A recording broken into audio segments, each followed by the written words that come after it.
Thank you for joining us today. We have with us Dr. Patrick Quaid, who's an optometrist at the View Cubed Therapy Clinics in Guelph in North York, Ontario.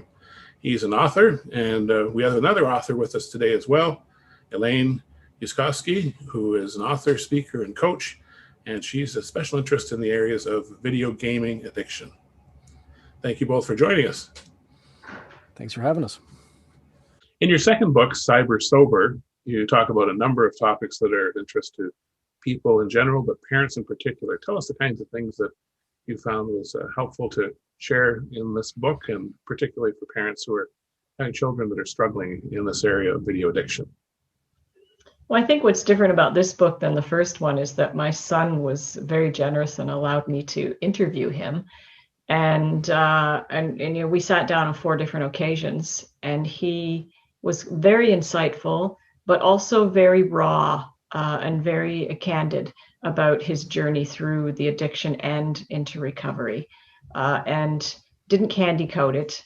And so I think it's really important for parents, if they want to understand their child, because often we get so focused on the problem, which is the addiction, that we forget that there's a child behind that addiction.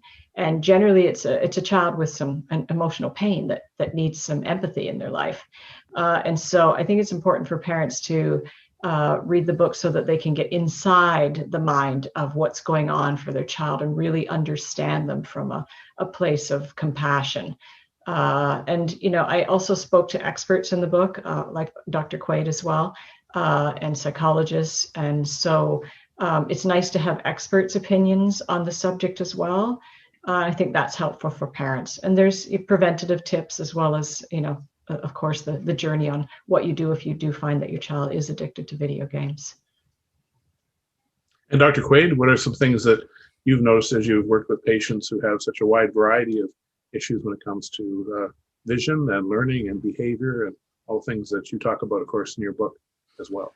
Yeah, and I think it's interesting. You know, as I said, most addictions are typically escapist type behavior. So they're trying to get away from something that they're struggling with, and I think that's when Elaine says there's a person behind the addiction. I think that's so key to understand. And I think, and I have to admit, I'm not typically an emotional guy, but when I read your second book, Elaine, I kind of choked up a little bit in parts because, you know, when Elaine said that book was raw, she's not kidding. It is. You know, he really opens up in that book, and I think it's interesting to see parallels to what I see in general in my clinic, where you see, you know, in the younger years, the parents are getting frustrated because, like, I don't understand why my kid's not succeeding at school. And then as a kid starts to get older, we all, you know, every adult was a kid once too. And we all remember what it was like to go through our teens. It's not easy in general. And then you throw these types of struggles with visual problems on top of it. And then I don't know why I'm struggling with this stuff. So, but I found a community where I fit in. And I think it's obviously important what the addiction is. I think it's more important to realize that as Elaine said, there's a person behind the addiction, and to realize what's driving that addiction. What is it that they're struggling with that's driving them in that direction? I think that's where the common thread between Elaine's book and my book kind of comes up is, you know, Elaine is describing, you know, the fallout and how you deal with all this stuff and how stressful it can be on everybody. And whereas what our book is describing is more, okay, here's where the root cause can start when that kid's in grade 1. Because, you know, Elaine, I'd be interested to see, like, how early did you start to notice these types of issues arising from a schooling standpoint? Oh, grade 1. He was stressed from the get-go. In fact, I pulled him after 6 weeks from grade 1, and I homeschooled him because he had so much anxiety, and he was labeled as being slow. And, you know, our friends would say, slow? Has the teacher ever had a conversation with him? I mean, he's such a bright child to speak with. There was a clue right there. So yeah, it was early days for us in terms of Jake. And I think where it resonated with me in the book as well is, and obviously Elaine was very gracious to invite us to put a book chapter in there on visual processing. So thank you for that, Elaine. But what was interesting is based on my own history in which I talk about in my book. I mean, I was in a car accident when I was 8. I was knocked out of commission for 2.5 years. So I kind of look at my history, and, you know, I was raised, you know, I'm a 70s child. As I had a kid in the clinic the other day say, "Whoa, what was it like in the 70s?" And he made me feel really old for the rest of the week. But gaming wasn't as big a thing back then. I mean, gaming was just coming out. It was like the Commodore 64 and the Spectrum ZX for those of us who are old enough to remember those. So I can easily see me going back in time and saying, if I was in a different scenario now, could I have fallen into that same trap? And the answer is absolutely yes.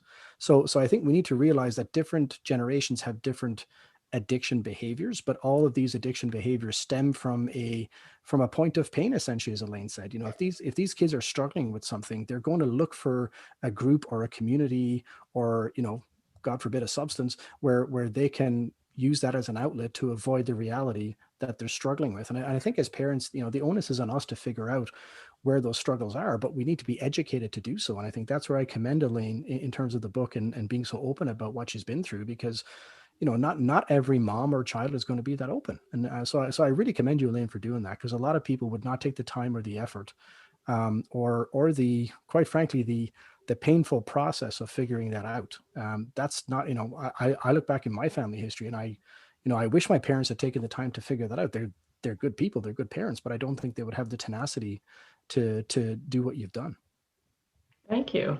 I think because Jake needed so much advocacy work from day one in school, I just ended up in that role of always searching for ways to help him grow and develop into the best human being he could be. And there were lots of gaps where I actually just needed to be there and keep an eye on things. And even with that, it still fell apart, and he, left home and became addicted. So, once again, there was my role, even as a parent of an adult child, to sort things out for him, because he just was so lost. And I think what's interesting, I've got a really good friend. He's actually another doctor in the clinic, and he said to me, you know what? All you can do is do your best until you know better, and then do that. And I think that's what we have to continue to strive to do through the books that you're writing and the books that we're writing, is try to just educate people. Because I mean, it doesn't matter how many research papers I've written, it doesn't matter if I've done 15 PhDs. At the end of the day, parents don't read research journals. And I think that's why these books are so important, because I had 3 families in a row one day prior to me writing that book who very gently and politely, but kind of said, it's great you publish all these papers, but you really need to write for the parents, because we're the ones that are in the trenches trying to advocate for the kids. And that stuck with me for like a month. And then I reached out to Grant and said, I think I need to write a book.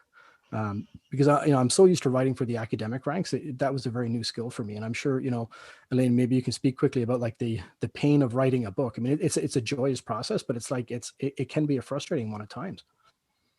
Yeah, I would say book 2 probably had more frustrations, because book 1 is just my story, and the intent wasn't to help people with video gaming addiction. It was to help parents start talking about that transition between parenting your child and parenting your adult child. How could we help each other? Let's start an online forum and help each other with that.